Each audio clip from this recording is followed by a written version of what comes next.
Good afternoon, YouTube.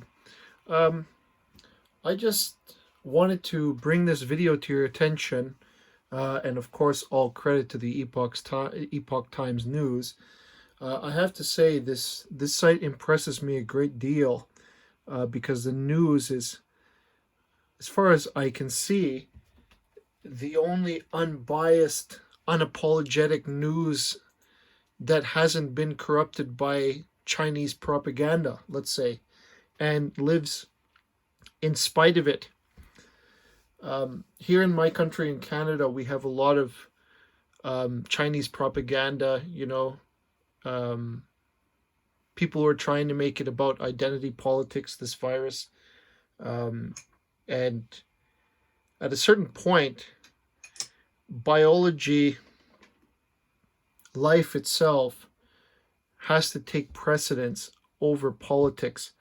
And I'm really wondering how the world will punish China for its ill intent, its ignorance to handle the situation correctly, and the deliberate covering up of important details that would have otherwise saved more human lives. And this particular video is very much in tune with that topic, so I'm just going to play it. It's about how the world will get compensation from China for the coronavirus. Please enjoy.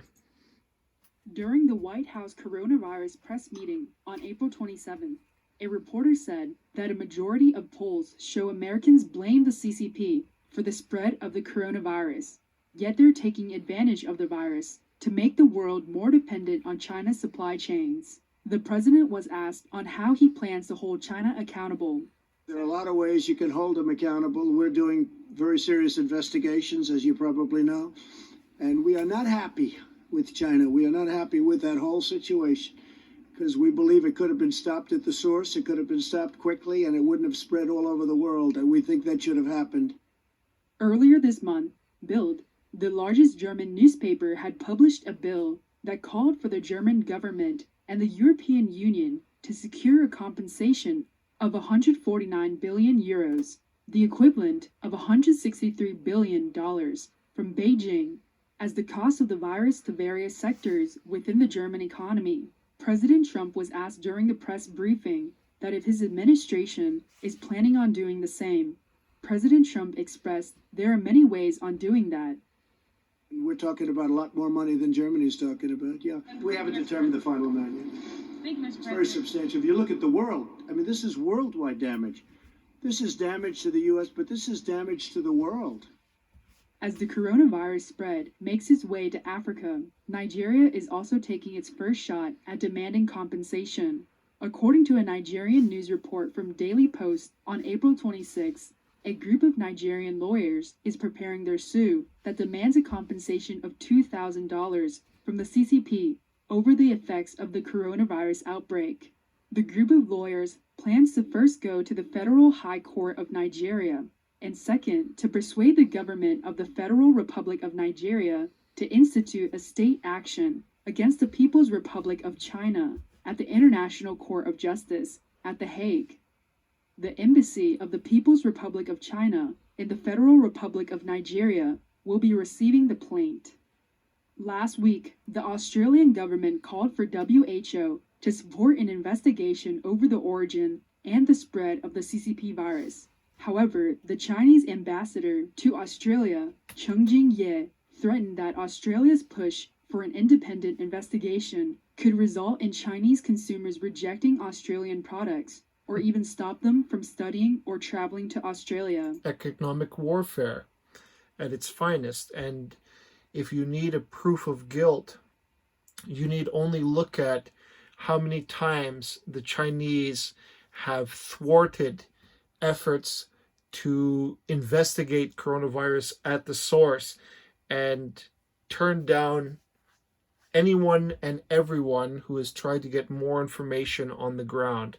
No entry, no transparency, nothing.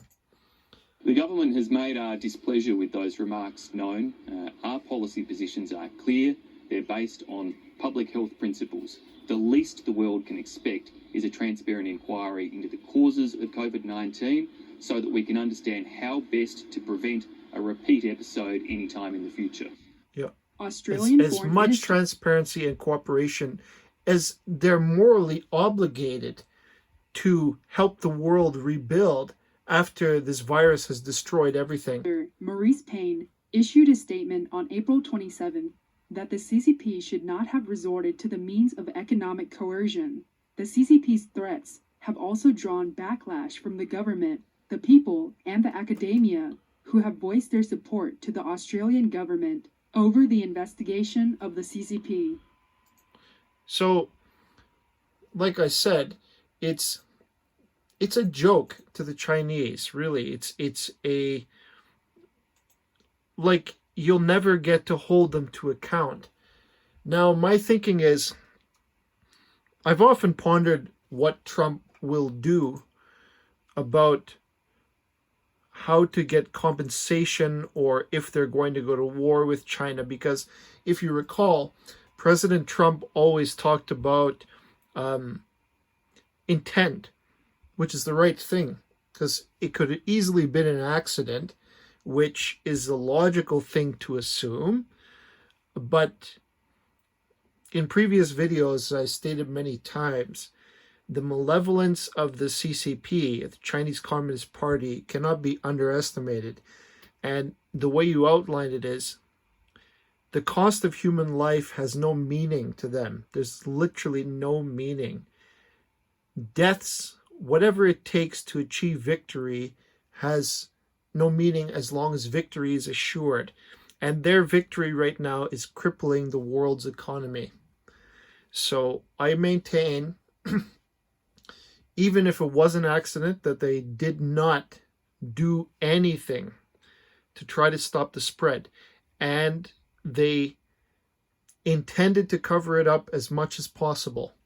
And that's why they haven't let scientists or doctors come in and actually study it to the depth, and investigators come in to scrutinize and study it to the extent and full cooperation that everybody needs and that they're morally obligated to fulfill. So Trump will find a way to squeeze the money out of them, because I have a feeling if they fail to provide, then the United States will actually stop buying products from China, and that there'll be some kind of an embargo or even a massive tariff to buy anything from China, to make it impractical to buy from China, which is an excellent economic move from the standpoint of aggression, but it does include the fact that Chinese has deep hooks in the U.S. economy, and it would be a gaping void, let's say, to pull that thing out completely. But I think Trump is angry enough, as is many other countries around the world that have been infected by coronavirus, that they may actually go through with that. The Chinese economy, I don't care what anybody says, grows like impractically like clockwork. It's not valid in reality, leading me to believe that of course, the Chinese Communist Party is heavily involved in its economic strategies. Therefore, you cannot trust their tactics, really, because you don't know if on their side, if somebody is flagrantly lying to you, let's say. And the tactics can be observed very well how they handle the coronavirus. So they don't comply with any authority. They seek to corrupt the authorities that are supposed to help the world and remain neutral, like the WHO, in their favor, and misdirection for the rest of the world. And I mean, 4 weeks ago, talking like this in my country could land you with racism charges, let's say, because that's what the Canadians are already deeply, deeply corrupted, the Canadian government, in favor of that kind of attitude, in favor of leaving our citizens vulnerable to China, let's say, and the coronavirus itself. With our head of health affairs, the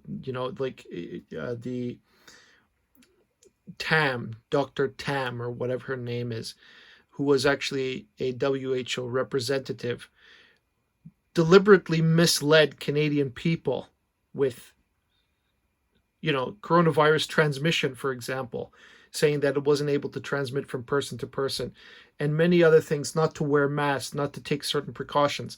So, in the end, I hope that every single nation that suffered great economic loss by China, by coronavirus, should be deeply compensated for it. And I think that Trump will show everybody else the way. Because if there's one thing about Trump, is that in economic warfare, Trump bested the Chinese at their own game. And I can tell you, he's not going to lose on that front. The stupidest thing that China can do is engage in this manner further and continue to be vague, and keep people outside of their jurisdiction, let's say, and avoid cooperation with the proper authorities to help to essentially, their cooperation in general should be, their full cooperation should be given. And if not, then I think that it's justified. These Nigerian lawyers, I hope they win. I hope they succeed. But they won't be the only ones. The Hague will punish that as a war crime. Whether or not they can prove it was deliberate, they can definitely prove it was like malpractice or something. Definitely a deliberate ignorance. But again, time will tell. This gives me hope that Trump is already speaking publicly about condemning China, because last week he was sort of on the fence and he's trying to remain neutral, but I think new information has come to his desk, or it has been there all along, but they require more and more proof. Prudence dictates that they should have as much proof as they can before they attempt a maneuver like that. But I think Trump has been fairly patient with the Chinese and given them many opportunities to rectify the situation, and they don't want to do it. So I hope that China deeply, deeply pays for what they've done, because it is genocide. If it was a weapon, or if it was deliberate ignorance, which I think it was, Trump was saying it was like embarrassment. They had so many opportunities to cooperate with the Americans, with Europe, with the proper health authorities to keep the thing under control. And they just didn't. There is no evidence that I can see that proves that point. There's plenty of evidence to the contrary. Take, for example, the 600,000 masks they sold to the Netherlands that actually were only 30% efficient, 70% failure. The evidence goes on and on, more in Italy, more in Spain. And the silver lining is, I hope that many countries will reevaluate their relationship with China and think twice before they actually engage in business again. Because really, when this thing started right around when Trump was hammering them so hard with the tax, with the tariffs, and I think this was a strategy to change the game, which, it's to destroy everybody else's economy and to hell with everybody else. That kind of burn it down and let the chips fall where they may, as long as I win kind of idea, like self-sabotage, but a price they're willing to pay, a sacrifice they're willing to make. So thank you for your time and your attention. This video has already gotten a little bit long. Thank you again, and good night.